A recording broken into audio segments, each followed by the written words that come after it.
देखिए, भाजपा बहुत दिनों से चाह रही थी, वो चाहती है कि इस देश में सिर्फ भाजपा ही रहे। आप सोचिए कि अगर इस तरह से वन नेशन वन इलेक्शन होगा तो जो रीजनल पार्टियां हैं, क्षेत्रीय पार्टियां हैं, जो निर्दलीय लड़ते हैं, ऐसे कैंडिडेट्स का क्या होगा?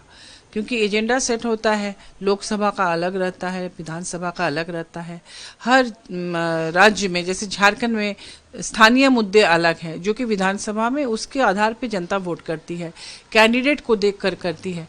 और लोकसभा में बस वहाँ पर दिल्ली में जो बैठे हैं बस उनको देखकर दे देते हैं। कई बार धार्मिक मुद्दा, धार्मिक उन्माद ला के चुनाव करा दिया जाता है। ऐसे में इससे लोकतंत्र को बहुत खतरा है, नहीं होना चाहिए वन नेशन वन इलेक्शन।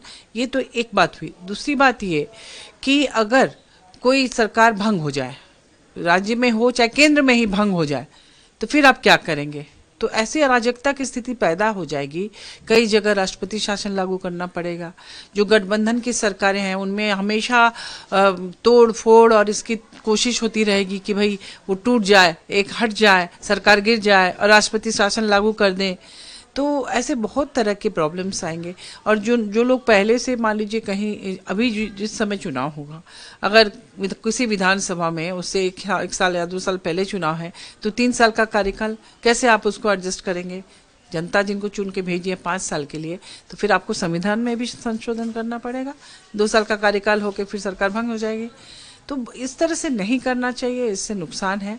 और दूसरी बात कि अभी तो कैबिनेट से पारित कराया है, लेकिन मुझे नहीं लगता कि शीतकालीन सत्र में जब वो प्रयास करेंगे राज्यसभा लोकसभा से करने का, ये संभव नहीं होगा। क्योंकि अभी जैसे वक्फ बोर्ड का बिल आया तो उसमें भी चूंकि राज्यसभा में इंडिया गठबंधन की संख्या ज़्यादा थी तो उसको स्टैंडिंग कमेटी में भेजना पड़ा। उससे पहले जब बीजेडी को अपने साथ लेकर वो लोग काम कर रहे थे, उस समय बिना बहस के, बिना विपक्ष के किसी बातचीत के वो उन लोगों ने फॉरेस्ट कंजर्वेशन बिल पारित कर दिया। उन्होंने न्याय संहिता के 3 उसको लागू करा दिया। तो अच्छा है कि अभी संख्या बल कम है, लेकिन नहीं होना चाहिए ऐसा। वन नेशन वन इलेक्शन नहीं होना चाहिए हमारी राय में, हमारी पार्टी की राय में। भाजपा तो बोल रही कि इसका समर्थन है उनके पास, ये पास करवा। अब आप देखिए, वो अगर तोड़ फोड़ करके कहीं संख्या बढ़ा घटा ले वो अलग बात है। लेकिन देखिए, बीजेडी के साथ मिलके उसने तमाम जितने विवादास्पद बिल थे उसको पारित कराया। फिर बीजेडी खत्म हो गई, उनको उड़ीसा से वॉश आउट कर दिया। अब पता नहीं किसको वॉश आउट करेंगे, क्या प्लान है उसका इसको करने के लिए। कुछ भी कर सकती है भाजपा तो।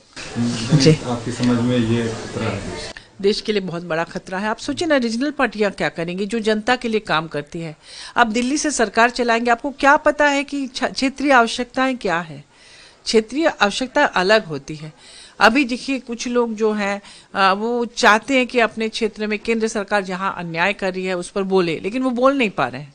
जो नेता अभी भाजपा में चले गए हैं क्षेत्रीय पार्टियों से, हमारे झारखंड से ही, अब देखिए वो क्या बोलेंगे कि हमारे कैबिनेट से खतियान आधारित स्थानीय नीति पारित हो गई, अब क्यों नहीं उसको कर रहे हैं? ये बात तो बोल नहीं पा रहे हैं।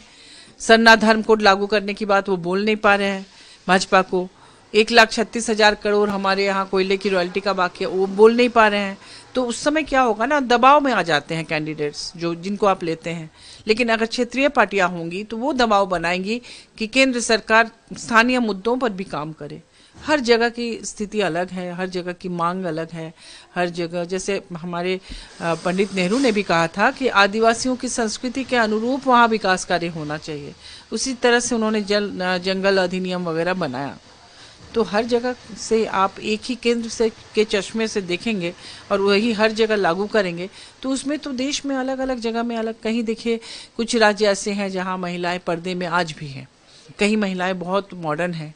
तो उस समाज का अपना संस्कार है। आप एक साथ हर समाज पे वही कानून, कोई एक कानून बना के हर समाज पे थोपेंगे तो फिर टूट फूट होना ही है। घर टूटेंगे, परिवार टूटेंगे, समाज टूटेगा। तो इसीलिए मुझे लगता है कि स्थानीय पार्टियां, रीजनल पार्टियां रहना बहुत ज़रूरी है, जो कि इस देश में स्थानीय मुद्दों को लेकर चले और केंद्र सरकार पर एक दबाव भी बना के रखे कि भाई हम स्थानीय मुद्दों पर भी ध्यान दें। आप देखिए ना, बिहार के साथ जब झारखंड था तो झारखंड के स्थानीय मुद्दों पर कोई बात नहीं करता था। जैसे झारखंड अलग राज्य बना तो वो अपने मुद्दों को उसने उभारा। आज राष्ट्रीय स्तर पर उन मुद्दों की बात हो पा रही है। कैसे खतरा है, क्योंकि ये वन नेशन वन इलेक्शन में तो रीजनल पार्टियां भी अपनी दावेदारी पेश करेगी और शायद चाहे केंद्र की पार्टी बीजेपी वो भी दावेदारी पेश करेगी। अगर इसके पास बहुमत होगा रीजनल पार्टी के पास तो वो भी सरकार बना सकती है।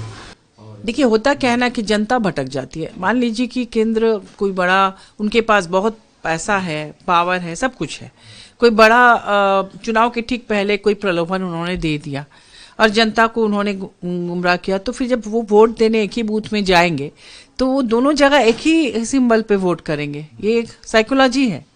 लेकिन जब वो सिर्फ राज्य का वोट देने जाएंगे अपने, तो उस समय वो राज्य में देखेंगे कि कौन काम कर रहा है, उसमें कैंडिडेट को भी देखेंगे और उसमें पार्टी को भी देखेंगे कि हाँ, ये पार्टी हमारे लिए अच्छा काम करे, ये कैंडिडेट अच्छा काम कर रहे हैं।